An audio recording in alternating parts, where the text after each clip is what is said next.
오라 반갑습니다. 오라 반갑습니다. 와, 네, 사이코엠포러님, 마리오님, 친777님, 네, 천일호님, 김나님, 김동희님 어서 오십시오. 오라 반갑습니다. 마이크 잘 들리나요? 마이크 체크 좀 부탁드릴게요. 잘 들리니까? 이 마이크 이렇게 놓으니까 좀 부담되네. 이거 어떻게 나야 되지? 이 정도? 네, 마이크 잘 들리세요? 마이크 상태 체크 좀 부탁드릴게요. 자, 일단 시작하기에 앞서서 몇 가지 좀 말씀을 드리고 시작할게요. 제주님도 워라 어서 오세요. 자, 일단은 저의 상태에 대해 좀 여러분들께 공유드릴 필요가 있는 것 같아서 말씀드리겠습니다. 굳이 뭐 저에 대한 관심이 없으실 수도 있겠지만 오늘 방송하는 데 있어서 저희 뭐라 해야 될까요? 텐션이라든가 저희 말하는 거에 있어서 좀 영향을 줄 수 있는 부분이라 여러분들 궁금하지 않더라도 좀 말씀을 드릴게요. 제가 최근에 회사 일이 바빠갖고요. 회사에서 거의 잠을 못 자다시피 1박 2일을 좀 외박 근무를 했어요. 그래서 지금 잠을 못 자고 되게 흐리멍텅한 상태입니다. 그래서 제가 좀 약간 매갈이 없이 또는 약간 흐리멍텅하게 그리고 약간 텐션이 이렇게 끝이 약간 늘어지는 듯한 텐션이 나올 수 있습니다. 절대로 뭐 기분이 안 좋거나 또는 우울하거나 또는 막 이게 뭐라 해야 될까요? 어쨌든 뭐 이유에 어쨌든 간에 몸 상태가 피곤해서 그럴 뿐이지 뭐 다른 이유 때문에 텐션이 떨어지는 건 아니다 라는 걸 좀 말씀을 드리고요. 그리고 또 하나는 이것만 말씀드리면 되겠네요. 그래서 얘기하는 가운데 좀 다소 텐션이 떨어지거나 좀 늘어지는 경향이 있더라도 좀 양해를 부탁드릴게요. 진짜요? 목욕탕 같이 들린다고요? 안 되는데. 잠시만요.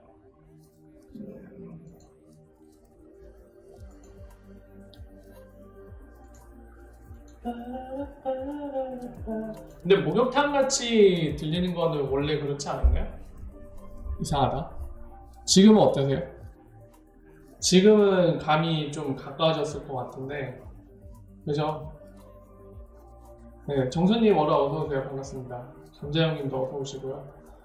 네, 다리님도 어서오세요. 워라. 지금은 마이크감 가깝죠? 지금도 뭔가요? 자,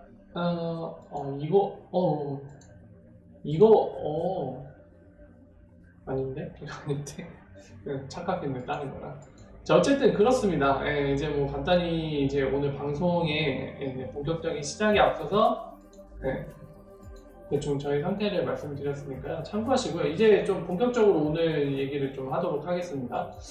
이제 많은 분들이 궁금해 하실 거예요. 여러분들 이제 전에 제가 이 플레어라는 곳에서 이제 스파크라는 네이티브 토큰을 만들어서 XRP 홀더들한테 에어드랍 하는 거에 대한 관련된 전반적인 걸 설명드렸고, 에어드랍을 받으려면 우리가 어떤 것들을 준비해야 되는지 설명드렸기 때문에 사실상 에어드랍 받는 데 있어서는 뭐 문제가 없는 상태이긴 합니다.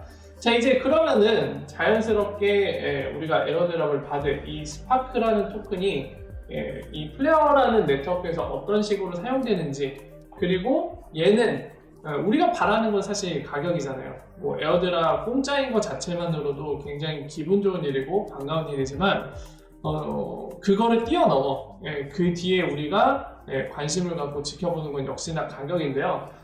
그래서 오늘은 그 부분을 설명을 드릴 겁니다. 플레어 네트워크가 어떤 식으로 작동을 하는지, 그리고 어떤 모델을 띄었길래 가격은 어떤 것에 의해 결정될지, 이런 것들을 순차적으로 설명드리는 가운데 약간 디파이 개념에 대해서도 좀 설명을 드릴 겁니다. 사실 XRP 레저가 디파이랑은 좀 거리가 멀어요.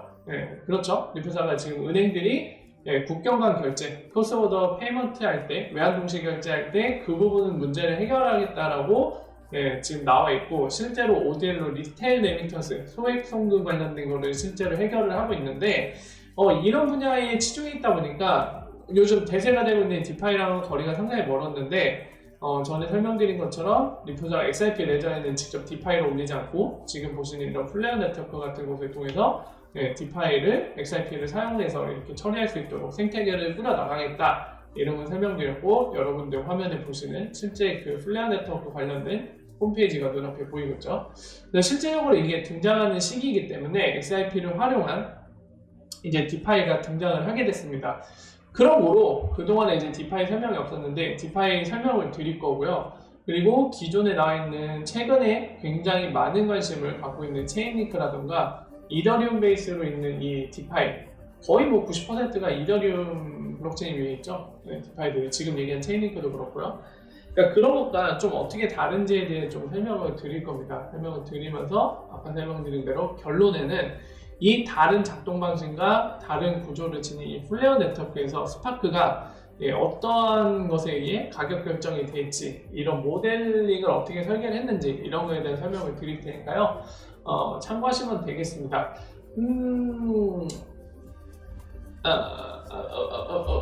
이제 그러면 시작을 하면 될 것 같은데요. 한번 가보도록 하죠.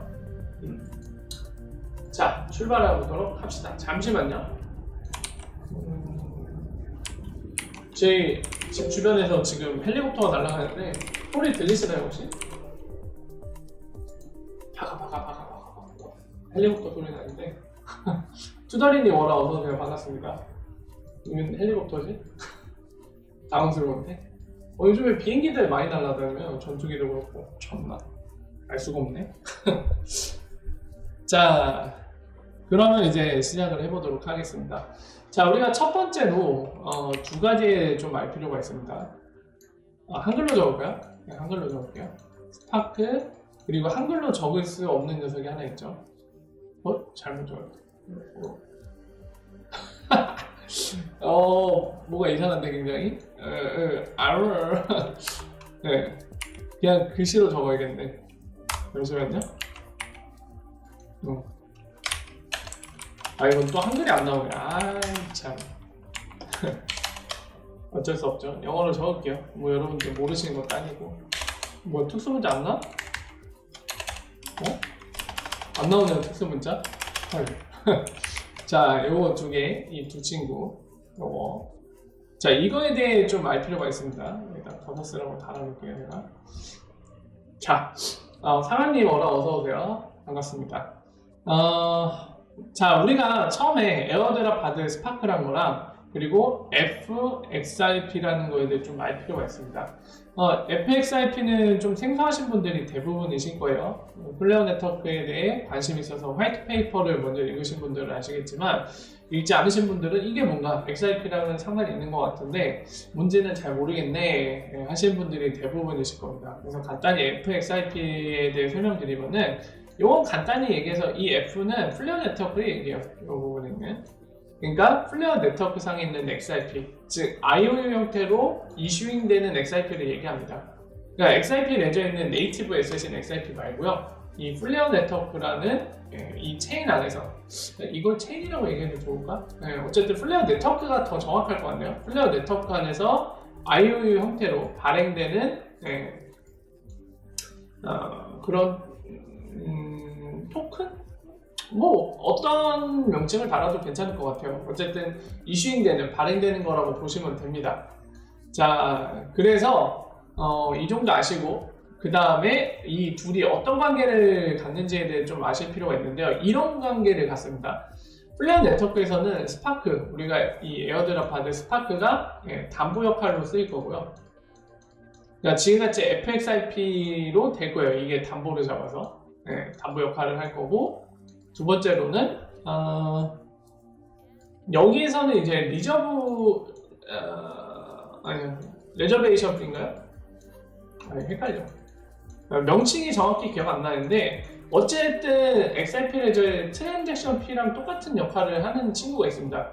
레저베이션 피였던 것 같아요, 명칭이. 정확한 명칭이 이따 화이트 페이퍼 보면서 설명드릴 때 그 정확한 명칭이 뭔지 말씀드릴게요. 어쨌든 간에 이 고정 수수료가 있습니다. 뭔가 처리할 때 0.1% 고정되어 있는 게 있어요.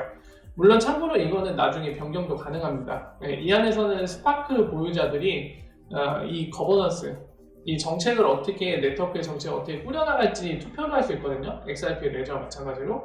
그래서 그런 투표를 통해서 당연히 약간 민주적인 방식으로 다수가 원하는 방향으로 갈 텐데 일단 디폴트는 0.1%예요. 처리하는 금액의 0.1%가 이 레저베이션 B라는 걸로 소각이 될 겁니다. 날라가요. 그러니까 시스템에 지불되는 걸로 날라갑니다. 마치 XRP가 트랜잭션 하나 처리하면은 거기 안에 뭐 10드랍, 12드랍 기본적으로 또는 이제 유저가 원하면 더 많은 것들을 소각시킬 수 있잖아요. 비용으로 지불함으로써. 이런 게 들어갑니다. 참고로 이거는 이제 여러 가지 의미가 있는데 그 중에서 하나는 스팸 방지예요. 네트워크가 완전 무료다 그러면은 이제 해커들이나 악의적인 사용자가 아무 의미도 없는 트랜잭션을 계속 발생시키면 네트워크가 과부하가 걸리겠죠. 아무 의미도 없이. 이런 걸 방지하게 한 역할도 하는 걸로 지금 이런 식으로 스파크를 쓰는 겁니다. 레저베이션 B 이런 걸로. 자, 크게 두 가지만 보시면 돼요. 더 있긴 한데 거의 비슷한 거기도 하고요. 이 두 가지만 아시면 될 것 같아요. 그 중에서 이제 1번을 우리가 볼 건데요. 대충 이렇습니다. 기본적으로 여기는 담보 비율이 2.5%. 2.5%를 2.5배. 자, 퍼센테이지를 줘요. 2.5배예요. 자, 이거 역시도 참고로 짚고 넘어가면 이 거버넌스로 2.5배로 설정되어 있을 뿐이지 나중에 스파크를 보유한 밸리데이터들이 투표를 해서 이 거버넌스 정책을 바꿔나갈 수 있습니다. 뭐 5배 원하면 5배 가도 되고요. 이거는 네트워크 참여자들이 다수 의견으로 결정을 해나갈 부분이죠. 어쨌든 처음에는 이렇게 설정이 되어 있습니다. 그래서 어떤 식으로 작동하는지 좀 예시를 들게요. 지우고 다시 써보죠. 자, 스파크 5,000개가 있습니다. 5,000개가 있으면 스마트 컨택트를 사용하기 위해서 이거를 FXRP로 변경할 필요가 있거든요. 아까 말씀드린 대로 담보는 2.5배로 잡혀 있다고 했죠. 이 얘기는 뭐냐면 일단은 이렇게 합시다. XRP vs 스파크 이 페어의 가격이 1대1이라고 할게요. 스파크 하나가 XRP 하나랑 동일한 가격이라는 가정을 하고 설명을 드리도록 할게요. 자, 이런 비율을 갖고 있으면 담보는 당연히 자기가 이제 스마트 컨트랙트를 위해서 처리할 거에 2.5배를 투입을 해야 된다는 얘기죠. 그럼 어떻게 될까요, 여러분들? 어떻게 되죠? FXIP로 200개로 변경이 가능하겠죠. 이런 식입니다. 그러니까 앞단도 설명을 드릴게요. 이거는 일단 지금 현재 디폴트 고정 잡혀 있는 거. 그러니까 어떤 유저가 이제 스마트 컨택트 쓰면서 XRP를 한 200개를 지불하려고 그래요. 200개를 지불하려고요. 그러면 이 플레어 네트워크로 넘어오겠죠. 스마트 컨택트를 쓰기 위해서. 넘어왔을 때 스파크가 몇 개 필요하다? 5,000개 필요하다. 왜냐면 이거랑 동일한 개수를 맞춰야 되거든요. FXRP를 200개를 생성해야 되는데 그러려면 담보를 2.5배를 잡아야 돼요. 근데 스파크랑 XRP랑 2.5배 차이라고 했죠. 계산 맞나? 헷갈리. 틀렸다. 2,000개. 2,000개 헷갈렸어요. 2,000개입니다. 2,000개. 이것도 2,000개로 바꿔야겠네. 2.5배니까. 자, 이렇게 되는 거죠. 그러니까 5,000개가 있어야지 이거를 담보를 2.5배 잡을 수 있는 거죠. 5,000개 있어야지. 그래서 2,000개 FXIP를 지불하고 이제 만들어내고 생성을 해내고 그거를 담보 잡아서 이제 스마트 컨택트 처리하면은 이제 이 지불을 받는 사람이 스마트 컨택트 다 처리가 끝나면 전달을 받겠죠. 이런 구조로 띄고 있어요. 그러니까 스파크는 담보로 잡힙니다. 담보물이 될 거고요. 이걸 통해서 이제 FXIP로 변경. 즉, 이 플레어 네트워크 상에 XRP 이슈잉된 걸로 변경을 하는 겁니다. 만약에 여러분들 생각을 해보세요. 만약에 XRP 하나가 스파크 10개랑 똑같다. 그러면 어떻게 되겠어요? 아까 같은 경우 200개가 되겠죠. 이 가격 비율이 1대10 또는 10대1이라고 얘기할 수 있는 이거니까 스파크 10개가 XRP 하나랑 똑같다. 이거기 때문에 5,000개로는 200개밖에 생성을 못하겠죠. 만약에 100대 1이면 20개밖에 생성 못하겠죠. 담보 비율 2.5배일 때. 이런 관계를 갖습니다. 여기까지는 이해가 되시죠? 그죠? 이해되시나요? 요 기본적인 거를 이해하셔야지 이제 앞으로 가격 모델에 대해서도 좀 이해하실 수가 있습니다. 이해되시죠? 혹시 이해 안 되시는 분? 대부분 이해되시죠? 그죠? 맞죠? 다음으로 넘어가도 되나요? 넘어가도 되겠죠? 대부분 이해하셨을 것 같습니다. 지금까지 어려운 내용이 없어서. 담보로 잡는 거예요. 주택담보대출 뭐 이런 것처럼 담보 잡히는 겁니다. 담보 잡히는데 지금 특이한 거는 현실 세계에서는 주택을 담보 잡는 거잖아요. 주택. 그죠? 주택을 담보 잡아서 만약에 이게 10억짜리다. 그럼 뭐 은행이 정한 비율로 해갖고 뭐 한 4억까지 대출해 줄게요. 또는 동등한 것까지. 어차피 뭐 10억까지 네 집으로 보증되니까 10억까지 대출해 줄게. 뭐 이런 식이잖아요. 여기 이런 사례에서 주담보대출에서 지금 이게 스파크인 거예요. 담보 잡히는 게. 그리고 XRP가 이제 대출한 통, 이 예금통화라고 부르는 거죠. 자, 쉽죠? 여기까지는 어렵지 않습니다. 자, 다음 설명을 드릴게요, 이제. 자, 그래서 작동에 대해 설명을 하면은, 여기 XRP 레저가 있으면은, 여기서 이제 스마트 컨트랙트를 쓰기 위해서, 뭐, 보낸 쪽이 A고, 받는 쪽이 B라고 하면은, 아까 보신 것처럼 만약에 1000 XRP를 보내려고 하면은, 이제 넘어오는 거죠. 이렇게. 여기는 플레어 네트워크라고 할게요. 넘어와서 여기서 이제 스파크를 통해서 이걸로 변경하는 거죠. 그럼 어떻게 돼요? 이 안에서 이제 받는 B가 요거를 받겠죠. 받아서 어떻게 합니까? 이거를 다시 XRP로 바꿔서 실제 XRP를 받는 형태로 처리가 됩니다. 자, 이런 구조인데 여러분들 여기서 아셔야 되는 게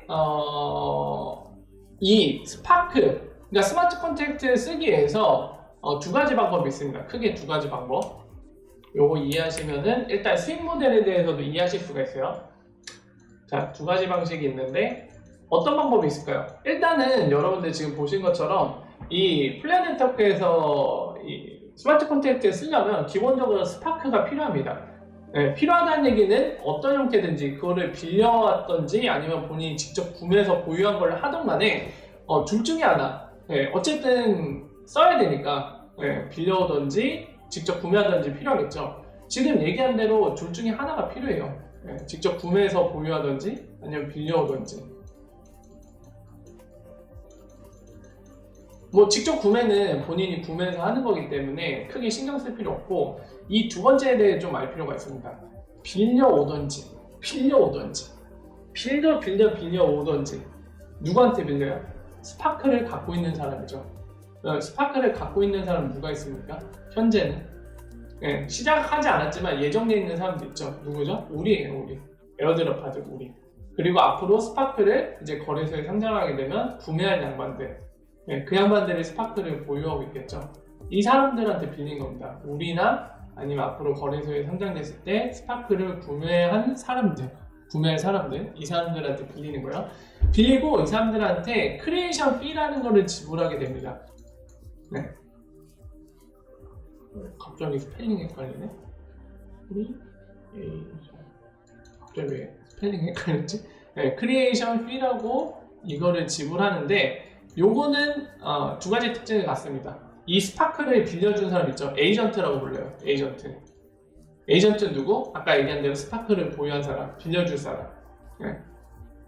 그러니까 우리거나 아니면은 아까도 다시 말씀드렸지만 앞으로 스파크가 거래소에 상장됐을 때 그거를 구매해서 보유하고 있는 사람 되겠죠. 그래서 에이전트 역할을 하는 사람들, 이 사람들한테 지불하는 거고요. 이거는 시장의 논리에 따라 결정이 됩니다. 이 네트워크에서 직접 결정하지 않아요. 즉 어떤 얘기냐면 에이전트들이 경쟁을 하는 거예요. 뭐 어떤 사람은 수수료로 이 보낼 거 1%를 내라. 그럼 아까 예를 든 것처럼 1000 XRP에 1%면 10개겠죠. 그죠? 그리고 어떤 사람은 반면에 0.9%로 좀 더 싼 가격으로 접근할 수도 있겠죠. 그럼 얘는 9 XRP인데 당연히 사용자들은 여기에 몰리겠죠. 이렇게 경쟁하는 구조를 갖고 있습니다. 네트워크에서 크리에이션 피는 정해지지 않는다. 그리고 중요한 특징 다시 한번 말씀드리면 에이전트가 벌어들이는 소득입니다. 스마트 컨트랙트 위에 스파크를 가져가는 사람들 있죠. 그 사람들 위해서 스파크를 제공해주고 피를 받는 거예요. 그러니까 여기서 한 가지 알 수 있는 거는 스파크를 보유한 사람이 이 플레어 네트워크 사용자들이 많다. 이 스마트 컨트랙트 사용자들이 많으면 그 사용자들한테 본인이 보유한 스파크를 이 스마트 컨트랙트 위에 대여해주고 크리에이션 피를 받을 수 있다. 네, 요 구조입니다. 이해가 되시죠? 네. 자, 요걸로 수익 구조가 하나 있고요. 그죠? 여러분들? 그리고 이런 식으로 크리에이션 피를 지불하고 나서 이거 받으면은 이제 FXIP로 변경을 합니다. 네, 변경하고 나서 이거를 에스크로 걸 거예요. 그래서 이때 이제 레저베이션 피라고 아까 말씀드린 거 있죠? 네, 소각되는 부분. 이거는 현재 0.1%로 룰이 고정되어 있어요. 요거는 FXIP라는 시스템에 지불이 되고 소각이 돼버립니다. 그 스파크가. 그죠? 설명을 드렸죠? 그 다음엔 어떻게 된다고요? 이쪽에서 이제 이거를 XRP로 다시 바꿔야겠죠. 이걸 리딤이라고 합니다. 네. 리딤, 그러니까 다시 바꾸는 걸 얘기하는 거예요. 결국에 FXRP를 XRP로 바꾸는 걸 얘기하는데 이 리딤 할 때도 피가 들어갑니다. 이거 근데 잠깐만요. 제가 정확히 기억 안 나는데 리뎀션 이게 고정인가요? 이거 고정이었던 것 같거든요. 제가 봤을 때는 혹시 어디 나있니? B라고 하면 대충 나오려나? 리뎀션 이게 지금 그거거든요. 레저베이션 피 0.1% 픽셀에 있다고 얘기하는 거 이거는 아니고요. 리포하는데 여긴 안 나오나 보네. 아까 말씀드린 크리에이션 피 이거는 지불하는 거고 어디 갔어? 리딤 피가 안 보이네요. 리뎀션 피 고정이 아니었던 걸로 기억이 나는데요. 정확히 기억이 안 나네요. 어쨌든 피는 세 가지 종류가 있다는 거. 그래서 지금 설명드리고 있는 마지막에 FXRP를 이제 스마트 컨트랙트를 마음을 짓기 위해서 다시 XRP로 바꿔서 아까 이게 B라는 사람 그거를 받을 사람이 XRP를 받아야겠죠. 바꾼 뒤에. 그래서 그 과정에서 또 B를 지불하게 돼 있습니다. 이런 식의 구조를 갖고 있어요. 이게 작동 방식이거든요. 자, 그러면 우리가 알아야 될 게 뭐냐면 아까 서론에서 말씀드린 것처럼 이런 디파이 관련된 거는 제가 굳이 제 채널에서 언급을 안 했던 이유는 XRP가 그동안에 뭐 디파이랑 관련 있는 게 없었기 때문이에요. 근데 지금 보신 것처럼 플레어 네트워크라는 곳에서 스파크를 에어드랍 하게 됐고 이 플랫폼 자체가 스마트 컨택트를 위한 플랫폼이죠. 그러다 보니까 이제 설명을 하는 건데 결정적인 차이가 있습니다. 이더리움과. 자, 설명을 드릴게요. 사실 이더리움도 아직 본인들이 원하는 모습으로 아직 변경을 못하는 상태긴 한데 그냥 변경을 했다라고 가정을 하고 좀 비교하면서 설명을 드릴게요. 여기 플레어죠. 우리가 두 가지 측면을 좀 볼 필요가 있는데요. 컨센서스에 대해 좀 알 필요가 있습니다. 컨센서스라 하면 여러분들 뭘까요? 어떤 블록체인이 있으면 그 하나하나의 블록에 원장의 그 뭐라 해야 될까요? 거래 내용들이 기록이 되잖아요. 그래서 그 거래 내용이 참인지 거짓인지 이런 것들을 판별하는 그 과정이 이제 밸리드 그거를 해준 애들 밸리데이터라고 부르고 그리고 이런 거를 어떤 방식으로 할 건지 어떤 알고리즘에 의해 결정될 건지 이런 것들이 이제 구독 감사합니다. 구독 감사합니다. 컨센서스라고 부르잖아요. 이더리움은 현재 POW입니다. 근데 얘네들 여러분들 기사 많이 보셨죠? 뭐 샤딩이니 뭐니 하면서 계속 지분증명으로 바꾼다고 얘기를 하잖아요. 그죠?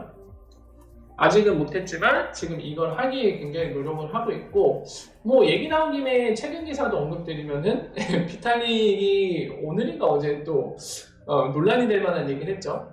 POW에서 이제 POS 지분증명으로 바꾸기 위해 노력을 하고 있는데 쉽지가 않다. 뭐 이런 얘기를 해서 이제 이더리움에 관심을 갖는 많은 커뮤니티 이런들이 굉장히 이제 막 거기에 대해서 말들이 많은 상황이죠. 뭐 어찌됐건 여기는 이더 팩토리가 아니죠. 이더리움 팩토리가 아니기 때문에 뭐 자세한 얘기는 제껴두고요. 우리한테 필요한 내용만 이제 얘기를 하겠습니다. 자, 지분증명으로 바꾸려고 하는데 지분증명으로 바꿨을 때 뭐가 문제가 되냐면요. 이거를 굳이 말씀드리는 이유는 컨센서스랑 관련되기 때문이에요. 지분증명은 이 이더리움 같은 경우는 이 안에서 이제 이 POS 지분 증명을 하기 위한 토큰이 이제 네이티브 토큰이 이더리움이 되겠죠. 자, 이더리움 갖다가 이제 보유자들이 투표를 해갖고 어떤 블록에 쓰인 거래가 맞는 거래인지를 판별하는 겁니다. POW의 단점이 뭐죠, 여러분들? 그 엄청난 연산력을 필요로 하는 해시 계산을 해야 돼서 뭐 마이닝 장비를 통해서 사실 뭐 그 블록체인 발전시키기보다는 이제 그 블록을 생성함에 있어서 보상이 주어지는 비트코인이 얻고 싶어서 그걸 하는 업체들이 굉장히 많죠. 그러면서 전기도 많이 낭비되고 수수료도 비싸고요. 이런 문제들이 있기 때문에 속도도 느리죠. 아까 말씀드린 연산이 많이 필요하니까. 그래서 이런 단점들을 해결하기 위해서 이제 POS로 온 거죠. 확장성 문제라든가 속도 문제가 있어서 이더리움 역시도 디파이가 굉장히 프로젝트들이 많지만은 속도가 엄청 느립니다. 변경 현상도 생기고 지금 실제로 수수료도 굉장히 급증했거든요. 이런 문제들을 해결하기 위해서 이제 지분 증명을 바꾸는데 이거 바꾼다고 다 해결되진 않아요. 아까 말씀드린 비탈릭 인터뷰 때 비탈릭도 한 얘기인데, 자 기본적으로 어떤 문제가 발생하냐면 지분 증명 이제 바꾸면 아까 얘기했던 POW 문제들은 다 사라집니다. 뭐 해시 공정이라든가 이런 것들은 다 사라지는데 문제는 뭐가 있냐면 뭐 저렴하게 되고 기존에 없던 확장성이 생기는 건 다 좋은데 이런 문제가 생깁니다.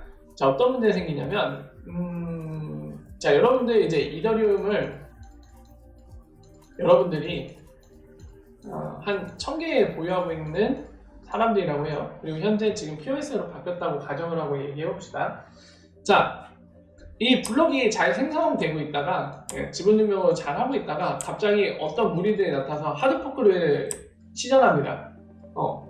근데 하드포크 하면은 여기에서도 뭐 이름을 그 사람들 어떻게 지을지 모르겠지만 N 이더리움이라고 할게요. 뉴 이더리움이라고 하겠습니다. 그리고 기존 이더리움, 여기에 비탈릭 재단이 이끄는 블록. 자, 이 두 개로 이렇게 분산이 돼버리면은 선택을 해야 돼요. 어떤 게 밸리드한 건지 선택을 해야 됩니다. 보유자들이. 여러분들도 투표를 해야 되거든요. 근데 이랬을 때 여러분들 같으면 어떻게 하겠어요? 해시 연산은 그 딱 정해진 방식이 해시 연산을 해서 해시 파워가 센 곳이 정토파로 이어지게 돼 있거든요, 자동으로.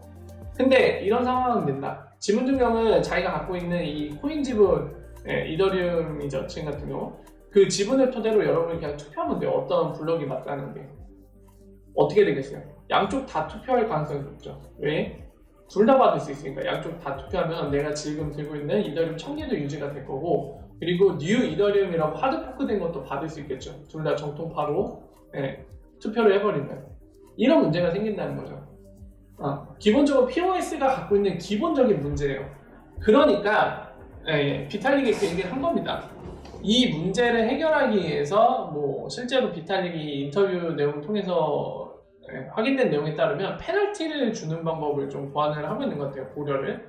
그러니까 이런 본인의 이득, 정말 지극히 개인적인 이득을 위해서 양쪽 다 투표할 수도 있는데 이런 식으로 투표했을 때 악의적인 투표라고 할 수 있는 거죠. 이런 것들이.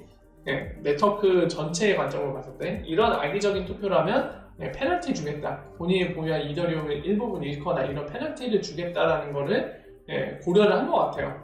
근데 이 역시도 여전히 논란이 있습니다. 그 방법으로 POS 이 지분 증명의 이 단점이자 문제를 해결할 수 있을까 또는 해결하지 못한다. 이에 대해서 아직도 논란이 굉장히 많습니다. 실제로 아까 말한 인터뷰에서도 이거 관련된 얘기를 했던 것 같아요. 기사 보니까. 그래서 POS가 지금 뭐 기존의 본질적인 문제를 해결하기 위해서 지금 예를 든 것처럼 이더리움 하려는 페널티 방식 이런 것들을 고려를 하고 있는데 아직 어떻게 될지 모릅니다. 그래서 POS는 뭐 100% 완전하다 이런 얘기는 절대로 못해요. 그 누구도. 아직은 지켜봐야 되는 상황이고, 자 이런 상황이기 때문에 플레어가 얘기하는 겁니다. 플레어가 등장해서 뭐라고 얘기하냐면 야 지분 증명도 장기적으로 답이 될 수 없어. 이런 얘기를 합니다. 지금 설명드린 이 본질적인 문제, 네트워크의 안정성이 이런 뭐라 해야 될까요? 밸리데이터들, 그 네이티브 토큰을 갖고 어떠한 블록에 있는 거래가 맞는 건지 투표했을 때 이런 식으로 악의적인 투표가 충분히 동기부여가 되는 구조이기 때문에 이것으로는 유지되기 힘들다. 이것과 그리고 여기에서는 이런 참여를 촉진시키기 위해서 뭔가 보상이 주어지죠.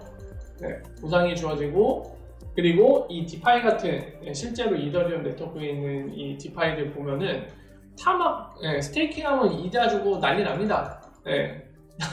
장난 아니에요. 이자 나오고 막 난리 법석이에요. 그러니까 지금 막 뭐 디파이 메타다 하면서 난리 난 거죠. 사람들 왠지 돈방석에 앉아 있는 것 같은 이런 구조. 근데 이거는 상당히 단기적인 관점에서는 아까 얘기한 것처럼 뭐 이자도 나오고 굉장히 좋아요. 사용자들 입장에서 너무 흐뭇하고 이 이가에 웃음이 가시지 않을 정도로 되게 행복한데 세상에 이런 금융이 어디 있어? 그냥 만땅 행복이지.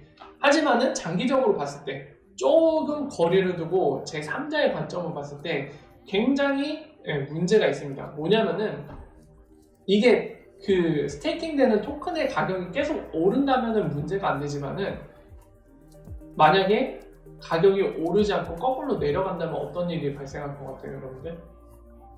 제가 하나 예를 들게요. 어떤 일이 발생할지 상상을 돕기 위해서 하나 예를 들게요. 아까 주담보 얘기를 들었죠. 이 주담보를 해갖고 대출을 해요. 그래서 그 돈 갖다가 또 뭘 사. 근데 그 산 집으로 또 대출을 해요. 그리고 그 산 집을 또 담보로 잡아서 또 대출을 해요. 무한 연쇄죠. 그러면 어떻게 되겠어요? 전체 이 예금 통화, 크레딧으로 발생하는 통화는 무한정 늘어나겠죠, 계속해서.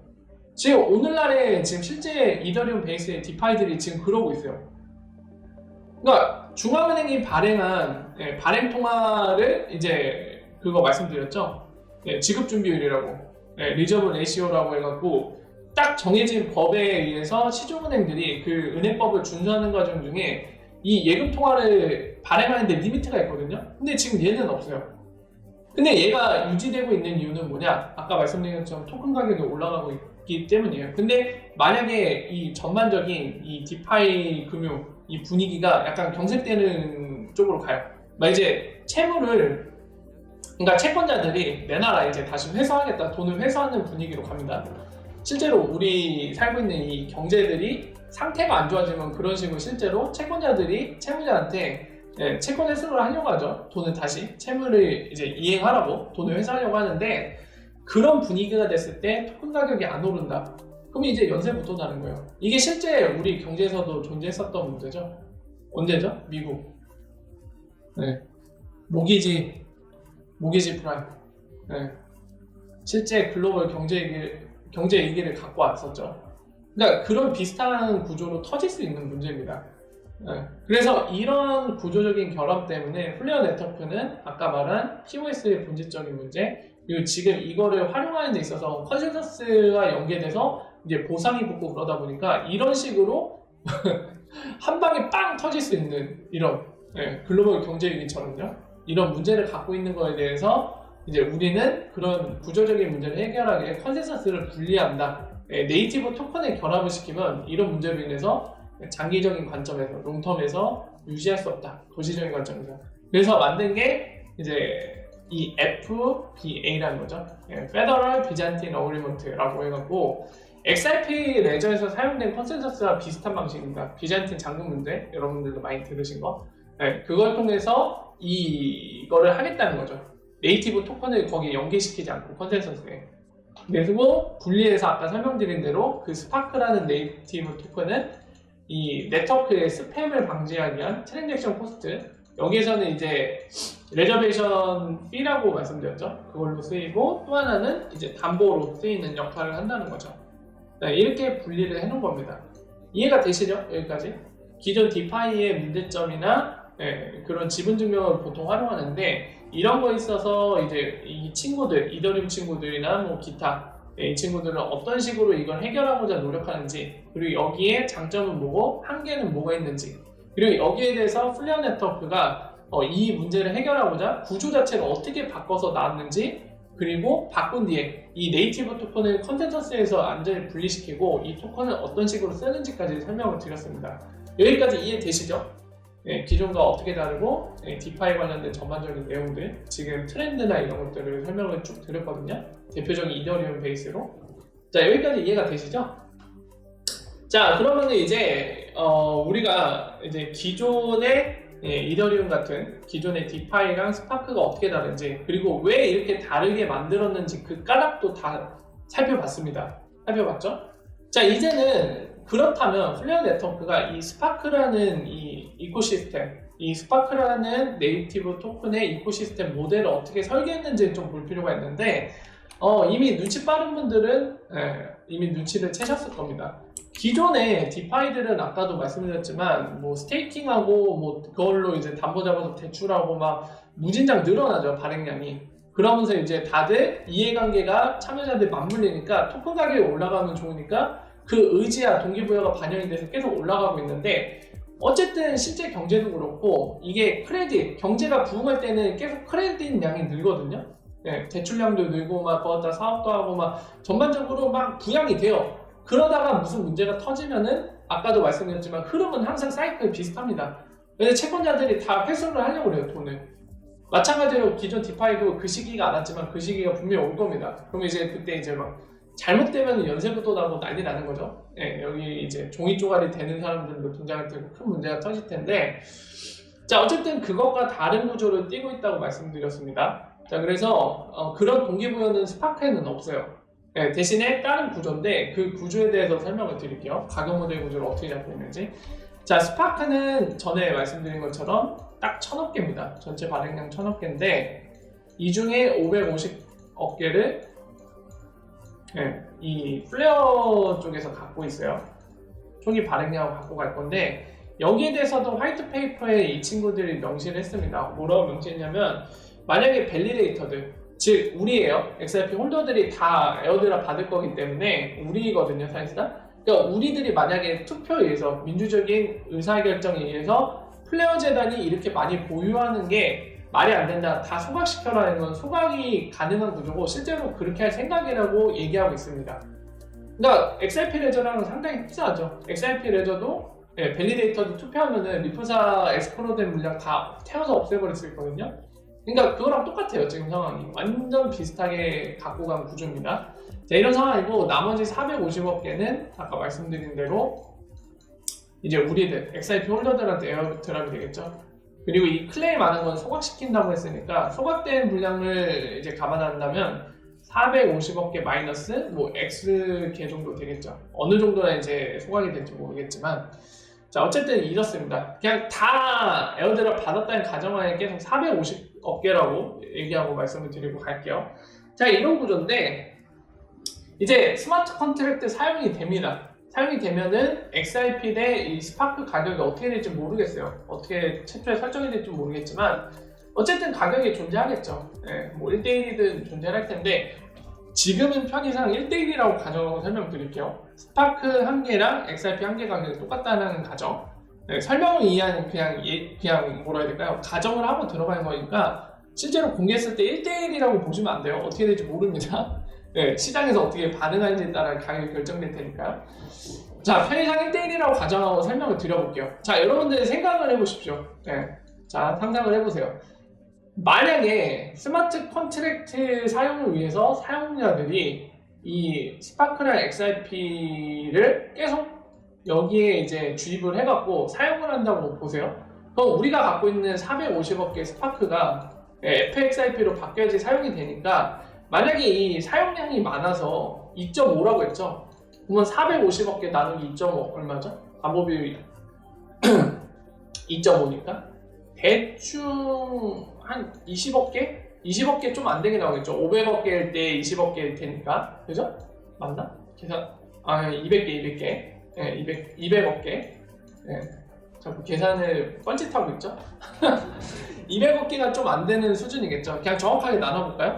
나눠보죠, 그냥. 네, 논란이 없도록 나누겠습니다. 180억 개. 네, 자, 180억 개입니다. 정확하게 계산하면. 자, 180억 개가 다 사용이 되면 묶여버리겠죠? 그죠? 여러분들.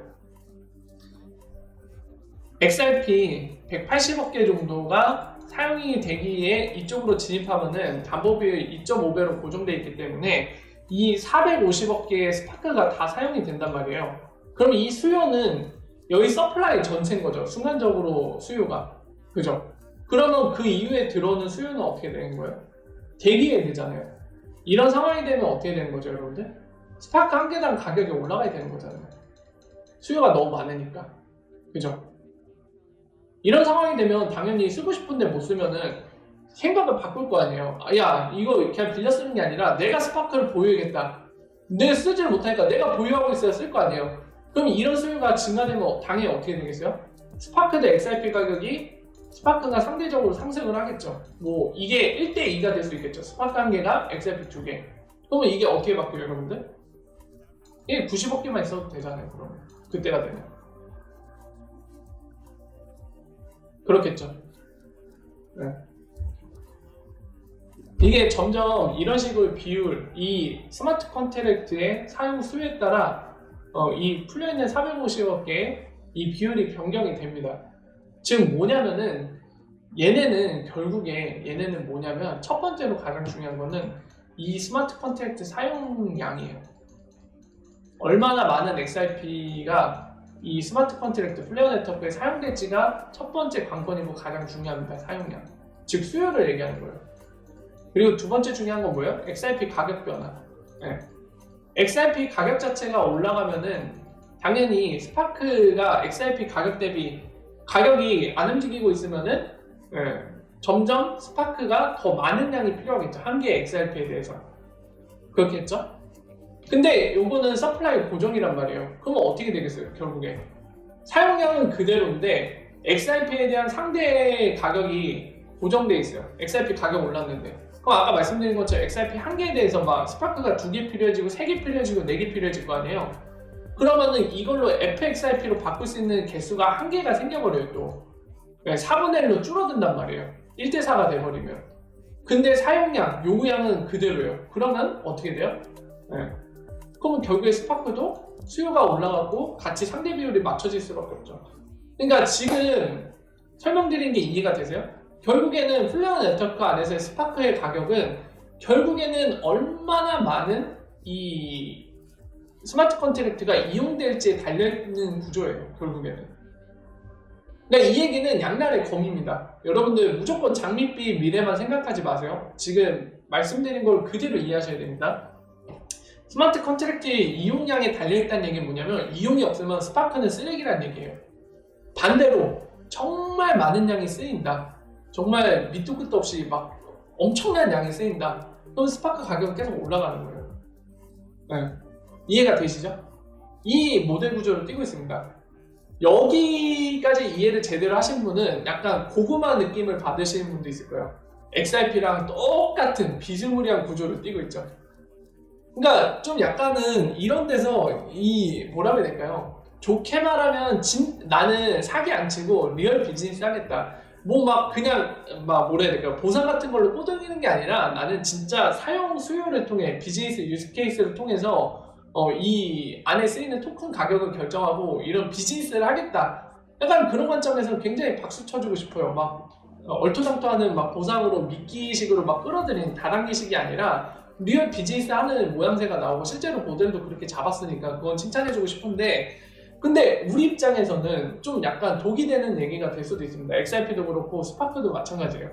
뭐냐면은 사실 우리는 얘네가 성공해주길 바라는 이유는 인과관계가 사실상 우리가 높은 가격에 우리가 보유하고 있는 거 팔기 위해서 얘네가 성공하길 바라는 거지 얘네의 성공이 우선이고 두 번째 우선순위가 우리가 높은 가격에 파는 게 아니잖아요. 우린 1순위가 거기란 말이에요. 높은 가격에 팔고 싶어서 홀딩을 하고 있는 거고 그거를 도울 수 있기 때문에 얘네가 성공하길 바라는 거죠. 그죠? 이런 관계죠.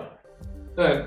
그래서 사실 아까처럼 다단계식으로 막 유인책, 보상, 야 스테이킹하면 막 이자 20% 줄 테니까 와서 다 스테이킹 받고 대출하고 야 우리 같이 막 떡상 파티하자 막 이런 식으로 하는 게 우리가 높은 가격을 팔 수 있다면 크게 상관이 없습니다. 그죠? 여기서 뭐 나는 리얼 비즈니스가 짱이야. 나는 가격에 전혀 막 흔들리지 않겠어. 막 이런 분도 계시겠지만 사실 뭐 그런 식으로 하든 아니면 이런 식으로 하든 어쨌든 가격만 오르면 상관없다. 우리가 원하는 진정한 목표는 그거니까 이러신 분들이 대다수일 겁니다. 저도 마찬가지예요. 마찬가지예요. 그렇기 때문에 대부분이 이런 마음을 가지고 있기 때문에 이런 식으로 리얼 비즈니스 수요가 없을 때 약간 쓰레기가 될 수도 있고 또는 리얼 비즈니스 수요가 많아질 때는 진짜 황금이 될 수도 있는 이런 구조는 때로는 이 비즈니스가 성공 못하면 독이 될 거고 이 비즈니스가 성공한다면 진짜 뭐 제2의 아마존을 볼 수도 있겠죠. 네, 볼 수 있을 텐데 쉽지 않을 거예요. 여러분들도 냉정하게 생각해서 아시겠지만은 오늘날의 아마존 같던 기업들 그렇게 총망받던 기업들이 옛날에 얼마나 많았겠어요. 그 인터넷 그 버블 시절에 아마존 말고도 지금은 사라지거나 여전히 있지만은 아마존급은 아닌, 또는 그냥 작은 업체에 불과한, 예, 그 당시에 아마존과 같이 열심히 뛰던 업체들 아직도 되게 많을 겁니다. 그죠? 근데 전부 다 아마존처럼 되지는 못했어요. 그죠? 예, 이거는 팩트고 현실입니다. 객관적인 현실이에요.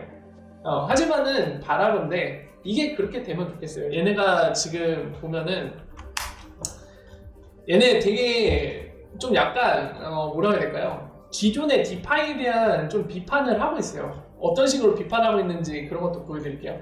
그러니까 그만큼 본인의 방식들이 기존 방식은 성공 못할 거다, 본인의 방식이 성공할 거에 대한 약간 뭐라고 해야 될까요? 확신이 있나 봐요. 자, 보세요. 얘네 슬로건을 보여드릴게요. 슬로건. 얘네 슬로건 딱 이겁니다. 언락킹 밸류예요. 왜 이렇게 이름 지은지 아세요, 여러분들? 제가 화이트 페이퍼를 쭉 읽어보니까 얘네는 기존의 디파이에 대한 엄청난 비판을 하고 있어요. 약간 제가 약간 해석한 느낌으로 얘네가 어떤 정도의 생각을 갖고 있는지 느낌을 제가 받았을 때 어떤 느낌이냐면, 야, 기존 디파이 뭐 실제 비즈니스도 없고 이거 쓰레기 같은 거, 니네는 락킹 밸류를 하지 실제로 쓰임새가 없는 쓰레기잖아. 약간 이 얘기를 하고 있는 거예요. 그래서 여기다 언락킹을 붙인 거예요. 기존 거는 다 락킹이거든요. 다 스테이킹 시키고 락 시켜놓고 해갖고 돈 벌고 이자 받고 이자놀이 하고 있단 말이에요. 거기에 대해서 엄청나게 비판하는 거예요, 이 슬로건으로. 야, 그게 비즈니스에 필요한 거 맞냐? 다 쓰레기잖아. 우리는 진정한 밸류, 언락킹, 이거를 풀어내는 느낌이죠. 네. 현실적이게 나올 수 있도록 뭔가 이렇게 사슬 같은 거에 묶여있던 거를, 네, 진실한 모습으로 등장할 수 있도록 풀어준다, 자유롭게. 진정한 밸류가 뭔지 보여주겠다, 이 느낌이잖아요. 그러면서 이중성 의미로 그걸 얘기하는 거죠. 락킹하는 게 진짜 밸류가 맞냐? 언락킹이 맞지. 이 얘기를 하고 있는 겁니다, 슬로건으로 지금. 그러니까 되게 저런 모습은 되게 자신 있어 보여요. 본인들 생각이 맞다라고. 하지만 다시 말씀드린 건데, 얘네 생각이 맞을 수도 있고요, 아니면 이더리움 같은 기존의 디파이 생각이 맞을 수도 있습니다. 그거는 모르는 일이에요. 어쨌든 전혀 다른 방식으로 들고 나왔고, 우리 리프사 역시도 이 스마트 컨트랙트를 위한, 본인들 이코시스템을, XRP 이코시스템을 갖추기 위해서 이 플레어라는 곳을 선택을 하고 여기에 투자를 했습니다. 그리고 이 플레어가 이제 메인넷을 런칭하겠다고, 그리고 그 안에 네이티브 토큰인 스파크를 XRP 홀더들한테 에어드랍을 해주겠다라고 준비하고 있는, 상황인 거죠. 자, 이해가 되시죠? 자, 이런 식으로 모델링을 했습니다.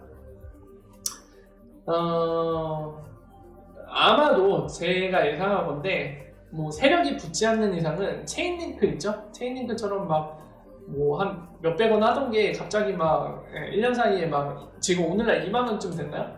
뭐 어쨌든 정확한 가격은 모르겠지만 그게 막 2만원 쑥쑥 올라가고 그럴 수 있는 게 아니에요, 세력이 붙지 않는 이상. 물론 이제 지금 체인링크도 세력이 붙어서 그런 거겠지만, 이게 세력이 붙을 수 있을까요, 여러분들? 플레어? XRP 홀더들한테 에어드랍을 해버리는데? 그러면 가능하겠다. 지금 XRP 홀더 중에 막 고래들이 있는 거죠, 세력 고래들이. 그러면 이제 스파크도 그 사람들 많이 받았을 거 아니에요. 뭐 그래서 얘네가 스파크 갖다 작전하겠다 이러면 뭐 오를 수도 있겠죠. 막 이유도 없이, 수요도 없는데, 아직 비즈니스 케이스 수요 자체가 많이 없는데도 막 마구마구 오를 수는 있겠죠, 그런 상황이 되면. 뭐 근데 투기의 관점에서는 뭐 미래는 모르는 거니까요. 세력들만 알겠죠, 돈 써갖고 막 작전하는 애들만. 자, 어쨌든 이 비즈니스 관점에서는 이런 구조를 띄고 있고, 이 스파크의 가격이 오르려면은 이런 구조를 잡았기 때문에 어떤 것들이 필요하다, 여러분들 꼭 아셔야 되는 부분이라 그런 거에 대해 딱 설명을 드렸습니다. 여러분들 그 디파이는 모르겠어요. 여러분들의 생각을 제가 알 수는 없지만 저는 개인적으로 되게 위험하다고 봅니다.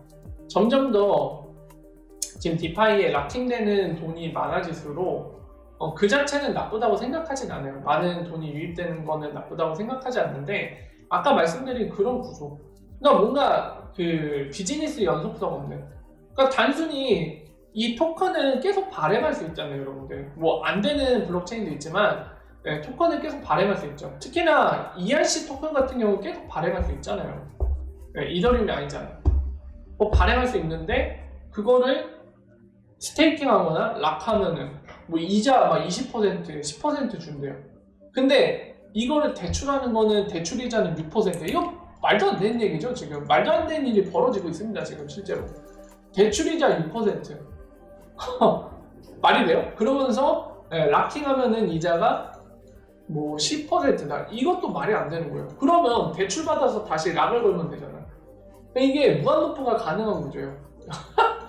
이거 언제까지 이게 유지될 수 있는지 모르겠어요. 일단은 두 가지로 버티고 있는 건데 토큰 가격이 오르고 있는 거, 그리고 두 번째 뭐죠? 발행을 계속 할 수 있으니까 이걸로 버팅기고 있는데, 이게 또 다른 정말 이거를 연속시킬 수 있는 비즈니스적인 그런 뭔가가 등장하지 않는다면 이 상태로는 유지를 할 수 없는 겁니다. 이건 누구도 부인할 수 없어요.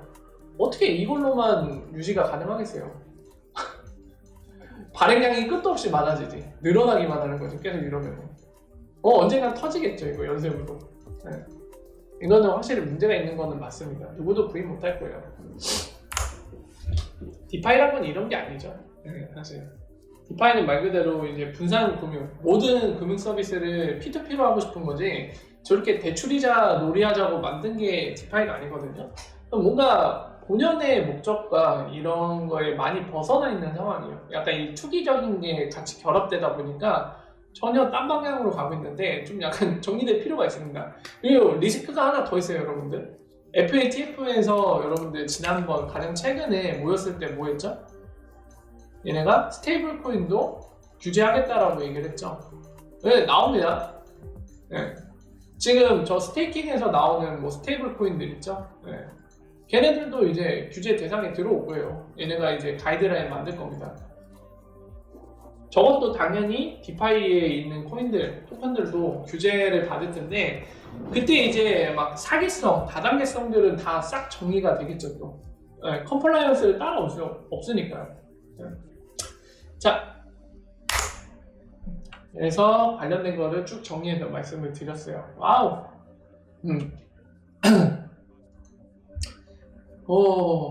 다 이제 필요한 것들 설명을 드렸는데요. 잠깐만 쉬었다가 여러분들 궁금하신 거 질문 주시면은 제가 답변 드리면서 설명을 드리도록 하겠습니다. 잠깐만 쉬었다 갈게요. 뿅!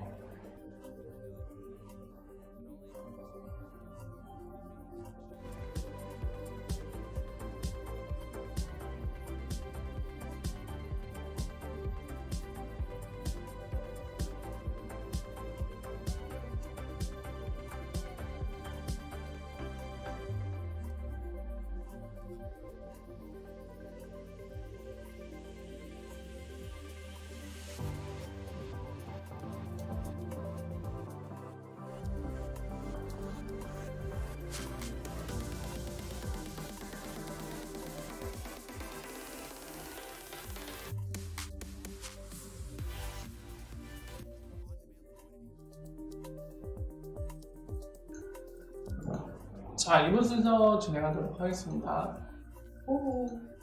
자, 2부. 자, 혹시 궁금하신 게 있을까요?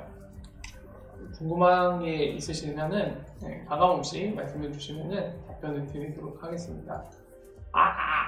목이 좀 벌써 갔네요. 알랄랄라오.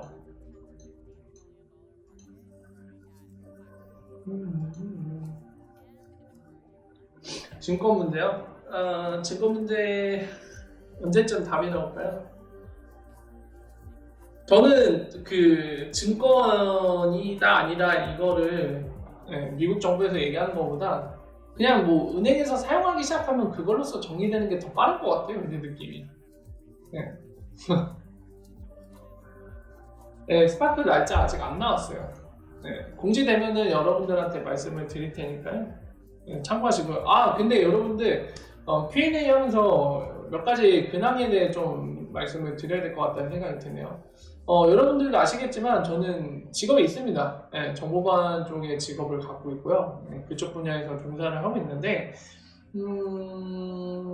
이미 예전부터 이슈가 된 거긴 해요. 근데 됐는데 저한테는 최근에 와서 이제 진짜 저랑 관련해서 이슈화가 돼서 저도 되게 갑작스러워요. 오늘 갑자기 이슈화가 됐어요. 전혀 생각 못했는데 여러분들도 아시겠지만 그 개인 방송이라는 게 개인의 관점에서는 정말 취미 생활로 볼 수 있고, 그리고 어차피 뭐 퇴근 후에 근무 시간이 아닌 퇴근 시간 후에는 그 사람의 자유잖아요. 그래서 뭐 개인 방송을 해도 된다.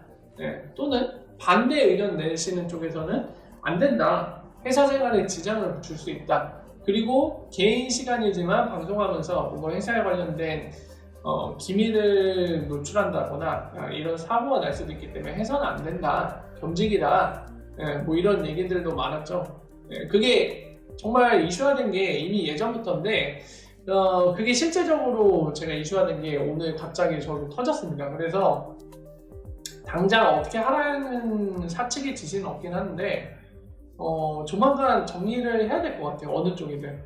근데 일단은 사측에서는 개인 방송은 겸직이라고 보고 있는 것 같습니다. 여러분들도 아시겠지만 직장 생활하시는 분들 다 알고 계시죠? 겸직 불가예요. 겸직을 허용해주는 데는 거의 없어요. 거의 없고 저희 사측 역시도 마찬가지 얘기를 하고 있고요. 겸직은 안 된다 얘기를 하고 있어갖고 이게 결정이 아마 제가 지금 예상하기로는 사측에서는 불가로 얘기를 할 것 같고, 그렇게 된다면 저는 달리 방법이 없습니다. 겸직 불가이기 때문에 취업 규칙을 위반할 수는 없죠. 회사에서 유권에서 그렇게 했다면 그걸 따라야 되는 상황이거든요. 되게 당황스러워요. 그래서 저도 그동안에 아무 얘기 없다가 갑자기 막 이렇게 얘기를 꺼내 오니까 굉장히 당황스러운 상황인데, 어쨌든 지금 이런 상황입니다.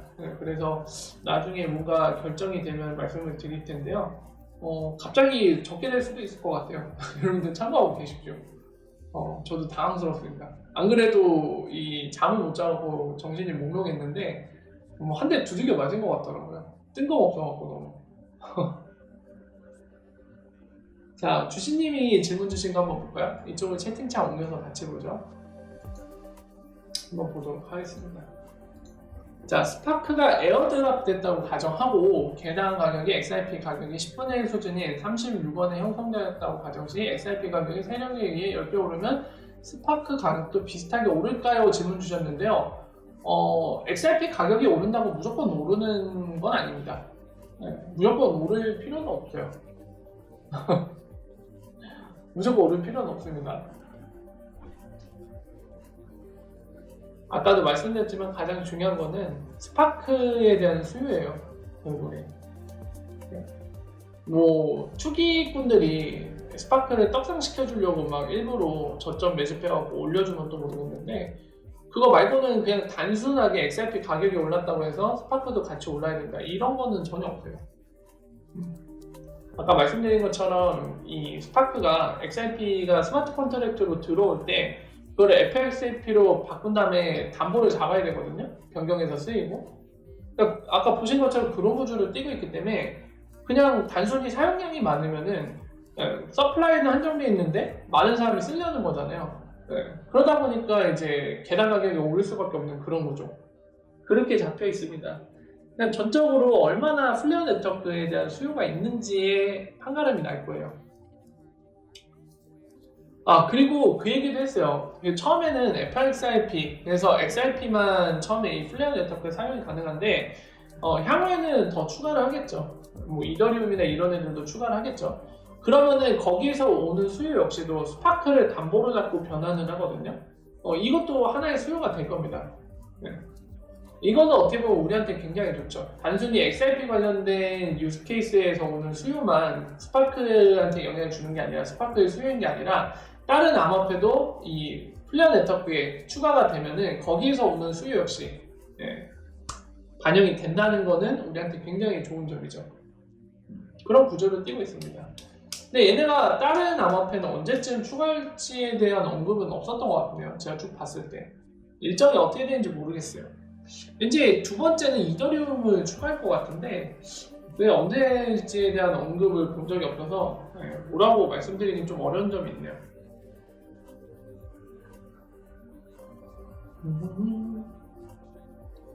가면 유튜버로요?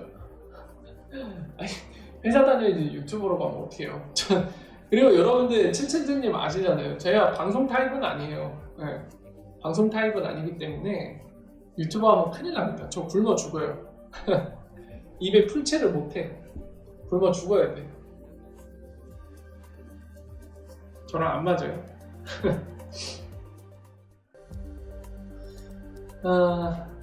일단은 제 설명이 너무 완벽했나 봅니다. 네, 특별한 질문이 없는 거 보니까 이미 대부분의 궁금증은 저희 설명을 해소된 걸로 보입니다. 나이스, 완벽해, 좋았어. 자, 사실은 제가 좀 피곤한 감도 있고 여러분들 뭐 특별히 추가적인 질문이 없으셔갖고 이더 가자고요? 없으셔갖고 여기서 좀 마무리를 할까 하거든요. 마침 1시간 정도 되기도 하고 제가 되게 정신이 몽롱몽롱하네요. 자, 그래서 여러분들 혹시나 지금 오늘 설명드린 이 플레어 네트워크의 구조, 작동 방식, 그리고 이 모델링을 통한 가격, 수요, 공급 어떻게 결정되는지 쫙 설명드렸는데요. 궁금한 게 있으시면 댓글로 남겨주셨을 때 다음에 확인을 하고 답변을 드리도록 하겠습니다. 자, 그래서 오늘은 여기까지 말씀드리고요. 방송 마무리 짓도록 하겠습니다. 여기 여기 배신자들이 많네요. 앞잡이들, 다른 암호화폐 앞잡이들 다 체포해. 자, 여기까지 말씀드리고 오늘 인사드리고 물러가도록 하겠습니다. 여러분들 좋은 밤 되시고요. 저도 오늘 완전 꿀잠 잘게요. 오늘 너무 지쳐갖고 정신이 아주 몽롱해요. 자, 여기까지 하고 인사드리고 물러가도록 하겠습니다. 여러분들 좋은 밤 되시고요. 다음에 또 뵙도록 하겠습니다. 월바월바 여기서 인사드릴게요.